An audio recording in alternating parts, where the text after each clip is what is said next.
La désinfection du matériel du VSAV et du VSAV est assurée à l'aide du chariot ménage désinfection. Ce chariot comprend un carton de recueil des dasseries. Les poches dasseries seront positionnées dans ce carton avant d'être récupérées par le service biomédical infirmier régulièrement. Pour ce faire, des poches à dasseries sont disponibles au niveau du chariot.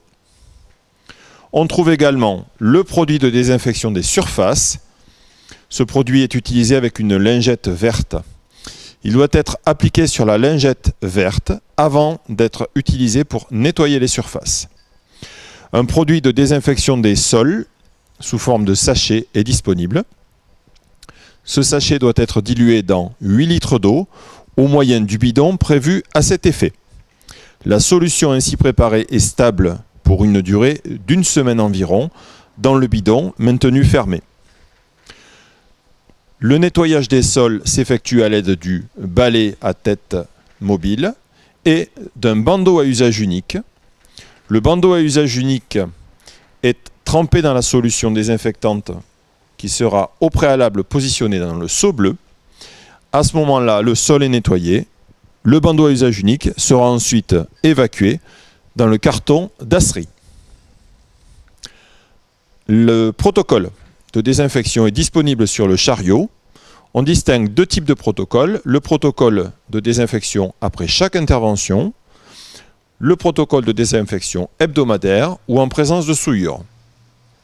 Ce dernier est complété par l'utilisation d'un spray de type Virex visant à désinfecter la cellule si le transport d'une personne contaminée a été effectué.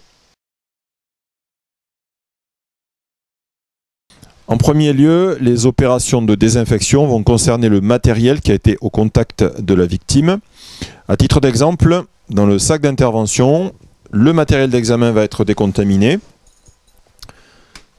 L'oxymètre en particulier. De la même manière, et pour chaque appareil, la solution désinfectante sera appliquée sur la lingette verte et toutes les zones contact avec la victime seront désinfectées. Pour un oxymètre, ce sera notamment le capteur intérieur-extérieur, le câble et la partie cristal sur laquelle les sapeurs-pompiers auront appuyé avec leurs mains pour actionner le fonctionnement de l'appareil.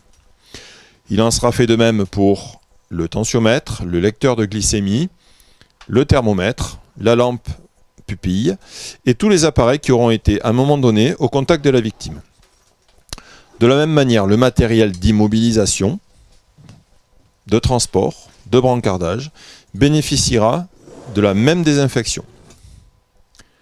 Le sac aura ensuite été réarmé. Il bénéficie d'une désinfection avant d'être remis à sa place. Ainsi, les zones contact et la bâche seront désinfectées, toujours de la même manière, en vaporisant du désinfectant sur la lingette verte et en l'appliquant sur le sac et les zones contact, comme la poignée. Avant de réintégrer son positionnement, on s'assurera que la zone contact au niveau du VSAV est propre.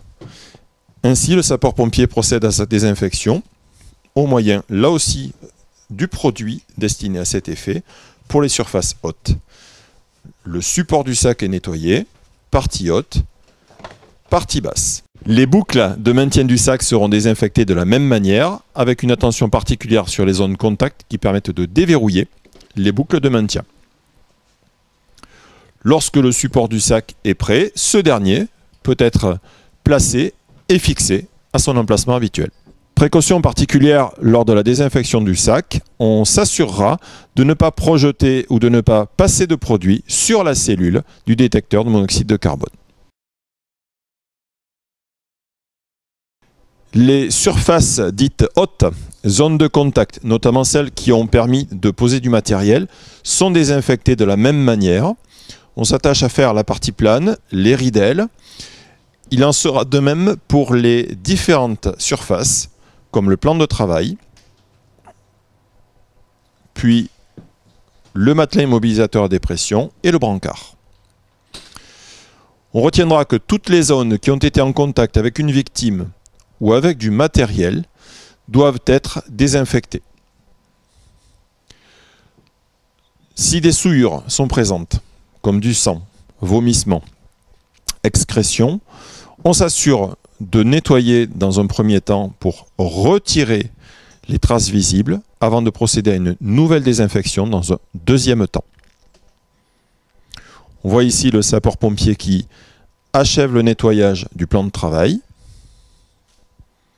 Il en sera de même pour les fauteuils s'ils ont été utilisés. La lingette verte sera remplacée autant de fois que nécessaire, notamment lorsqu'elle est souillée. On s'attachera également à nettoyer avec attention les zones contact, à savoir les tableaux de commande digitaux, tableaux de commande de cellules. De la même manière, les barres de plafond seront nettoyées.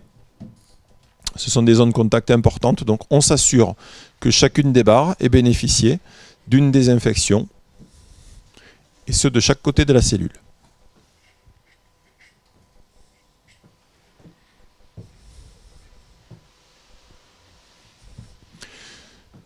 Ce mode opératoire permet de s'assurer qu'aucun germe ne persiste sur les zones contact. Autre type de zone contact, les poignées de porte et poignées d'accès. Elles seront désinfectées de la même manière au niveau des différents types d'accès du véhicule, partie latérale, partie arrière du VSAV. Une attention sera portée sur la partie interne, mais également la partie externe. De la même manière, les poignées du brancard bénéficieront d'une désinfection pour, là aussi, éliminer tout danger de contamination croisée.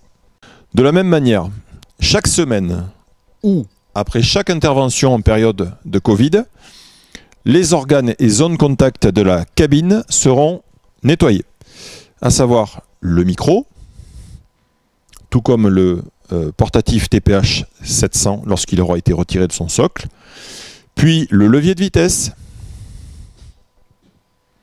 le frein à main,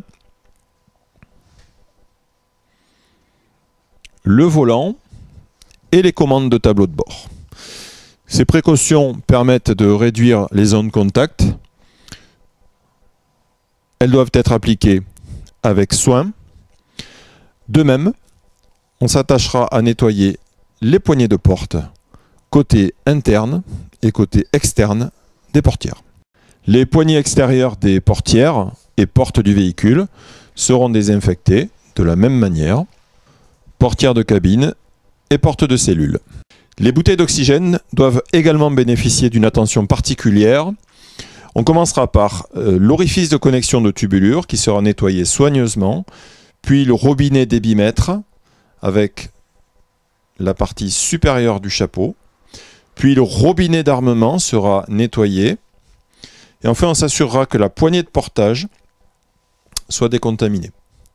Il en sera fait de même pour la bouteille portative si cette dernière a été utilisée. La désinfection du sol s'effectuera avec la solution désinfectante qui est prête à l'emploi dans le bidon. Pour ce faire, on verse l'équivalent d'un tiers du bidon dans le seau bleu. Ce seau servira à tremper les bandeaux à usage unique pour nettoyer le sol.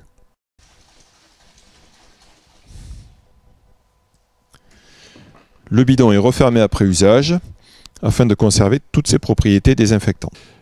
Le bandeau à usage unique est trempé puis essoré avant d'être monté sur la tête de balai, en veillant à positionner la partie blanche en contact avec le sol.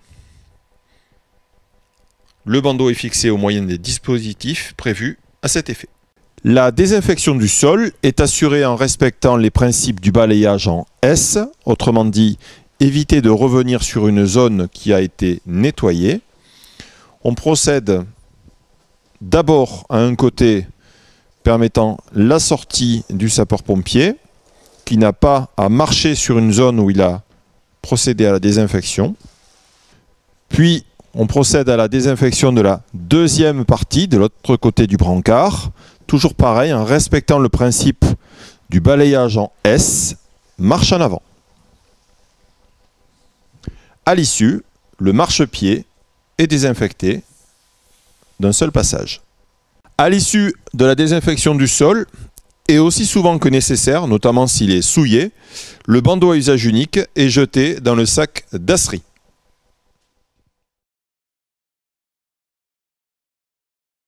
Si le VSAV a procédé au transport d'une victime particulièrement contagieuse, notamment dans le cadre du Covid ou alors de maladies de type méningite ou particulièrement contagieuse, l'opération de désinfection est réalisée habillé dans la tenue de type 5-6 portée initialement, masque, surmasque, lunettes de protection, gants, surchaussures.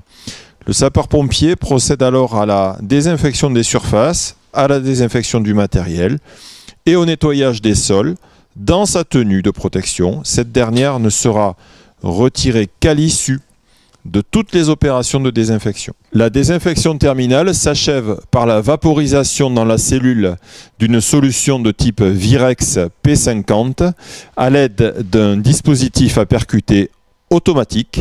Ce dispositif s'actionne au moyen du doigt en appuyant à fond jusqu'à entendre un clic. Il vaporise alors pendant 30 secondes à 1 minute une solution désinfectante qui procède à une désinfection aérienne totale de la cellule. Le spray sera percuté, puis placé au sol en partie avant du véhicule, en tête de brancard. La porte est alors fermée et la cellule sera maintenue fermée pendant 15 à 30 minutes avant d'être à nouveau ventilée et utilisable.